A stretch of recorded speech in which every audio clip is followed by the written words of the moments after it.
Si vous deviez choisir entre gagner quelques milliers d'euros tout de suite, avec le risque de ne plus rien gagner par la suite, ou pas grand-chose tout de suite, puis 1 ou 2 millions dans 10 ans, vous choisiriez quoi?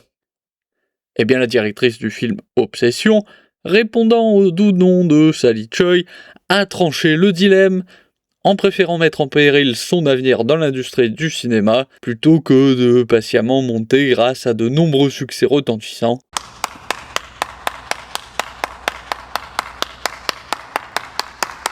Elle a appelé à une réforme de l'industrie du cinéma sur les réseaux après avoir été payée moins de 7000 $ lors du tournage du film d'horreur Obsession, qui est actuellement en train d'atteindre les 175 millions de dollars au box-office.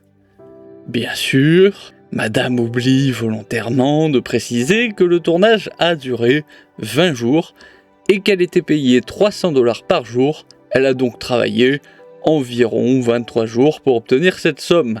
Moi, je ne cracherai pas dessus. Embauchez-moi quand vous voulez pour 300 € par jour. Or, cette mentalité, elle est symptomatique d'un mal profond qui ronge Hollywood et menace sa conservation de son statut de numéro 1 mondial dans le divertissement ciné-série. Ce mal, quel est-il? Eh bien, c'est l'insupportable habitude de ne plus être capable de réfléchir à « si je désire une chose, est-ce bien réaliste ? Et est-ce que ça ne met pas le projet, ou plus largement la société dans laquelle je vis, en danger ?» En d'autres termes, il me semble que très peu de personnes pensent encore aux conséquences de leurs envies ou de leurs idéaux sur les ensembles plus vastes que leur petite personne et se contentent de faire des vœux pieux de gain tout en rouspétant de ne pas les voir se réaliser comme par magie. Le truc, c'est que le budget total du film Obsession était de 750 000 $, voire 1 million de dollars selon les sources. Ce qui, en termes de rapport coût-gain, le catapulte dans le classement des films les plus rentables de l'histoire. Je l'entends bien. Mais ce gain, en 2025, il est complètement hypothétique. Personne, sur le tournage du film, n'a pu un seul instant se dire « Notre film, il va gagner 175 millions de dollars au box-office, alors qu'on a investi que 750 000 $, que l'on a tourné en 20 jours ». À mon avis, personne ne s'est dit ça. Le budget marketing du film, lui, il serait entre 300 000 et 500 000 $, ce qui explique parfaitement que Sally Choi n'a pas été payée comme pourrait l'être Steven Spielberg ou James Cameron. D'ailleurs, pour y prétendre, il faudrait encore qu'elle ait un CV bien pourvu. Pour être aussi géniarde, elle a dû être directrice artistique de nombreux grands succès. Ah bah non. En 2025, elle participe à un film sur une femme noire enlevée par des vilains blancs racistes, juste parce qu'elle est noire. Et, évidemment, elle participe aussi à Obsession en 2025. Mais en gros, ce sont ses 2 premières vraies contributions dans le monde du cinéma. Voilà. C'est un peu comme si vous aviez un CV vierge et que vous alliez vous plaindre au tout venant que vos patrons vous payent le SMIC. C'est absurde. C'est pas parce que vous êtes balayeur dans une structure qui engrange des millions voire des milliards en profit que vous devenez l'unique responsable de ce succès et que vous devriez alors être payé en conséquence. Sally Choi, elle devrait même être reconnaissante puisqu'elle a été payée 7000 $ pour 23 jours de travail sur un budget de production faible, malgré toutes ses lacunes personnelles, son inexpérience. Ainsi, si 2 neurones parvenaient à se frotter dans sa caboche, ce qu'elle devrait faire, c'est plutôt mettre en avant le succès du film pour pouvoir décrocher de meilleurs contrats, de meilleurs salaires, pour pouvoir participer à des productions plus gros budget. Mais non, comme tant d'autres, elle préfère râler pour quelque chose qu'elle ne méritait pas en 2025, au moment où elle a perçu ses 7000 $. Le vrai gros problème, et là c'est plus large pour l'industrie du cinéma et pour l'avenir des petites productions indépendantes, c'est que comment voulez-vous que des films indépendants soient encore produits s'il faut payer 600 ou 900 $ par jour chaque membre du staff, malgré leur inexpérience et malgré l'énorme risque de flop absolu du projet? Eh bien, si vous le faites, vous vous retrouvez avec les budgets pharaoniques d'Hollywood qui doivent payer le syndicat, qui doivent payer les acteurs, le staff de la production, beaucoup plus cher qu'avant, le tout pour un produit dont les profits sont non seulement hypothétiques, mais qui en plus sont de moins en moins certains quand on regarde un peu quand même les gros blockbusters. Ce qu'ils engrangent ces dernières années, c'est quand même de moins en moins stable, il y a de moins en moins une bonne moyenne. Un film à gros budget qui coûte 250 millions à produire et qui engrange à peine 200 millions au box-office, on ne manque pas d'exemples.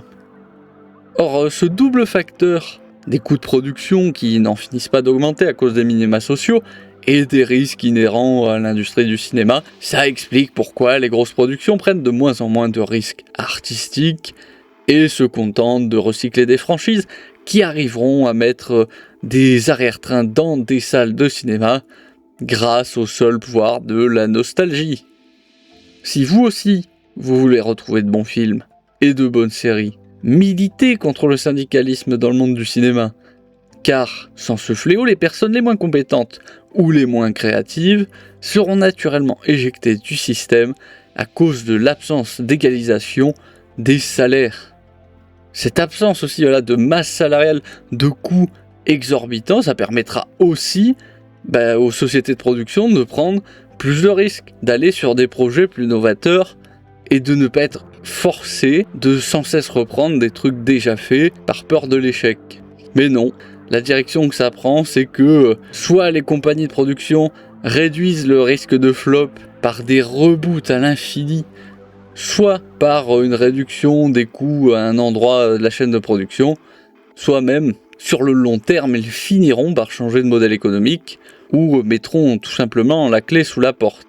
Mais c'est certain que pour Sally Choi, c'est bien moins fatigant et ça demande moins d'intelligence de geindre sur les réseaux plutôt que de penser à des façons créatives de tirer profit du succès du film Obsession ou bien même de négocier un meilleur contrat à l'avenir. Elle aurait pu nous raconter une jolie petite histoire sur l'importance de sa participation dans le film qui aurait donné envie à tout le monde de la revoir dans d'autres projets. Bon, Sally Choi a tout de même un brin d'honnêteté puisqu'elle avoue publiquement qu'elle avait besoin d'argent au moment du tournage du film, sauf qu'évidemment, elle tourne ses phrases de manière à se poser en victime, en disant qu'on a profité de son besoin d'argent. Oh bichette.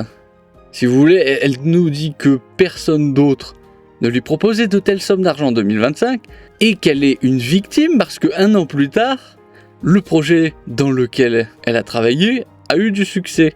Eh bien oui, c'est précisément parce que personne ne pouvait se douter que le film allait rapporter autant qu'elle a été payée à ce niveau. Diraient certains lettrés anglophones. Ça coule de source, diront les franchouillards.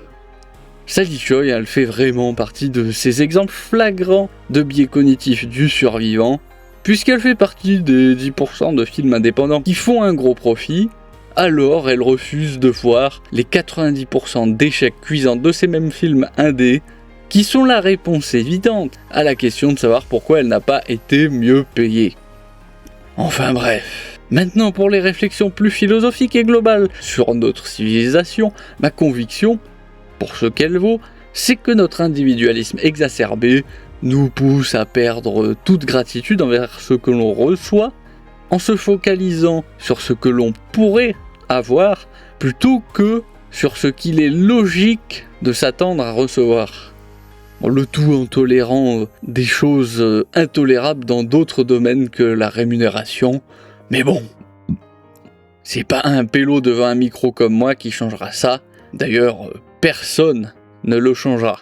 Bref, sur ce, abonnez-vous, mettez un pouce bleu, activez la cloche des notifications, laissez un commentaire pour faire savoir ce que vous avez pu penser de cette vidéo, et je vous retrouve au fil de l'actualité.